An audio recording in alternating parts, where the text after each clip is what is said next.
Here we go. Here we go. What was your pain level when you got in here, Sandy? 1 to 10? I mean, about a 4. 4? Yeah. Okay.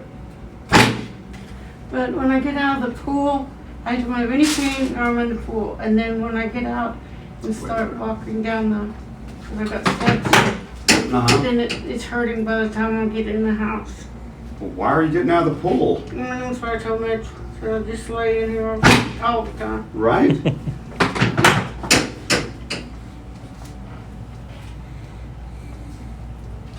Something you noticed when we first started, I was mashing on the side and it was really goosey for her.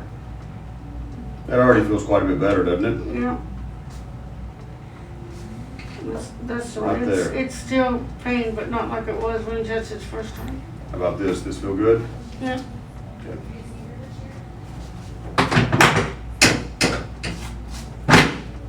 Tighten that up just a hair.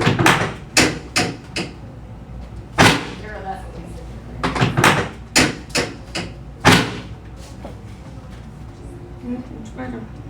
Awesome.